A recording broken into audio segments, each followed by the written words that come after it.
ẹ jẹ́ ká jọ tún charging port yìí ṣe. So let's repair this charging port. It's for a Vivo phone, and you know that all these Vivo phone, their downboard is not really common. I mean Vivo, their downboard is not really common, so you will have to change the charging port.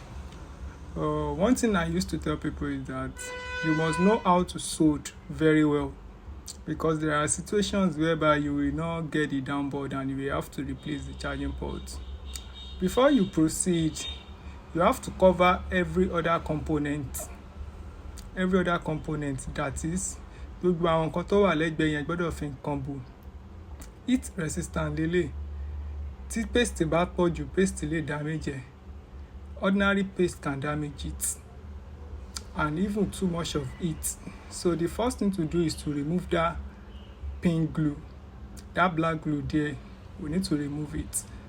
So now mo make attempt láti yọ bíbáyìí, but due to the type of soldering blower tí mo ń lò, just ordinary heater ni, so kò tètè jẹ́ kẹ́yìn yẹn yọ, so mo kàn decide láti yọ gbogbo ẹ̀ complete at a go. Mo ti sọ fún yín pé method tẹ́ lè lò ó póríṣiríṣi, ẹ lò tó bá wà suitable. Don't copy others. Results ló matter. The only person you can copy is your boss, the person that teach you this work. Aside from your boss, I don't think there is any other person. Now, dissemination of it, ó gbọ́dọ̀ wà straightforward.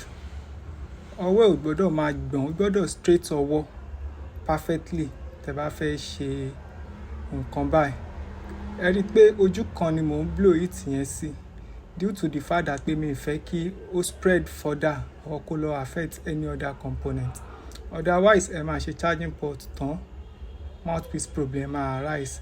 And the funniest part ni pé mouthpiece yẹn tó bá jẹ́ pé ó yọ ni tàbí IC ẹ̀kan ni ṣèbéyàn máa rí change, but no, ó máa jẹ́ second layer ló ti máa ní short circuit. Torí ẹ̀ ni most of the time tí mouthpiece bá ní problem during repair, ẹ máa rí pé change ẹ̀ kò ní ṣiṣẹ́. But ẹ bá trace leg ẹ̀ lọ sórí connector yẹn, ẹ máa rí pé ó ti short, second layer ló ti máa ń short. So ẹ máa need the microscope láti ṣẹ̀ṣẹ̀ ṣe. So in order to protect such, kẹ́ kúkú rọra cover ẹ̀ pẹ̀lú heat resistant. So tẹ́ bá ti cover ẹ̀, ó máa jẹ́ kí iṣẹ́ yẹn lọ. Now the soldering wick ni mo fi clean bẹ̀ yẹn. After tí mo ṣe tán, mo bẹ̀rẹ̀ sí ní clean ẹ̀. Ṣé rí bóyá clean tó neat perfectly. Full video ni eléyìí, so ẹ ní láti worry. The only thing tẹ́ kàn ní láti ṣe ni pé kẹ́ like, kẹ́ subscribe, kẹ́ dẹ̀ share video yìí. Although àwọn nǹkan kan wà tí mo ṣe máa béèrè lọ́wọ́ yín, so that a máa lè mọ bá ṣe máa upload video fún yín. Ní tí mo fẹ́ fi sí yìí, ó bá ṣiṣẹ́, but leg ẹ̀yìn yẹn kò fẹ́ support ẹ̀. So mo ní láti flatten the last two leg. Meanwhile, tíwájú yẹn sit separately, and ó ní contact díẹ̀ lẹ́yìn from the pin. Now, irú LED tá máa ń lò fún charging port tẹ́ bá fẹ́ kó grid dáadáa tàbí ẹ fẹ́ fúnra yín ní problem, ó ní irú LED tẹ́ lè máa lò. Although normal LED náà lè ṣe, but as for me, I prefer nickel sheet. Màá fi irú tẹ́ lè lò. LED tí mo prefer jù, màá fi hàn yín sí. Òun máa ń tètè yọ, ó dẹ̀ wà okay gan, ó máa fara mọ́ phone. So ṣe rí pé iṣẹ́ yẹn rà lọ wẹ́rẹ́wẹ́rẹ́, kò sí bẹ́ẹ̀ ṣe fẹ́ damage pin port. Nickel sheet soldering wire ni ó ní the best when it comes to leading. And then òun náà lè máa lò fún battery swap. Tẹ́ ẹ bá lo eléyìí, kẹ́ tó fi normal LED yọ battery, I swear gbogbo component orí kìíní yẹn á ti yọ dànù. But eléyìí quick ni, ó máa yọ lọ́wọ́ kan. Full video lélẹ̀, torí ẹ̀ ni mo ṣe ní step by step. Ẹ ní láti engage video yìí, pẹ̀lú video yìí. Although ṣe rí nǹkan tí mò ń lò bẹ́ẹ̀, although àwọn kan ti ń sọ wípé kí n máa lo pidgin, as in I should be speaking pidgin or English for my content, but I'm a Yoruba based man. I cherish my language, but at the same time, when it comes to audience like this, you need to minimize and then get things in order.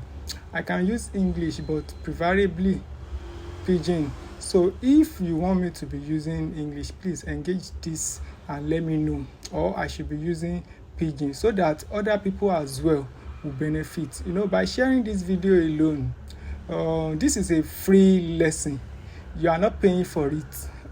Although there are some people that reach out to me that I appreciate your work. People do comment like that. Some will come to DM, they will appreciate that, but okay, thank you for doing this. At least I know one or two things. What really matters in this kind of situation is that you must have a clue and have a understanding. Once you have understanding yẹn ló máa jẹ́ guide. Ṣé rí báyìí, ẹ̀rí tó rough, but cleaning ló matter. Mo ti clean ẹ̀ ní phase 1 rẹ̀. Mo máa tún clean ẹ̀ again so that a lè align dáadáa. Mi fẹ́ kí partial contact kó ṣẹlẹ̀, ó dẹ̀ máa transfer data successfully. So now ṣé kí mo fẹ́ máa upload full video sórí Facebook yìí per se, but ṣé ká change the language ká máa lo pidgin, make it be say anytime wey we wan upload we go dey use pidgin. At least I don't think there is any engineer that will not understand common pidgin. So let us know in the comment section if you support Yoruba full video or pidgin. So bá ṣe ń ṣiṣẹ́ ìlọ yín tẹ́ wo fídíò yìí débi by honestly ẹ ní láti give wa ní support, kẹ́ share, kẹ́ like. So cleaning ló ṣẹ́kù báyìí sí.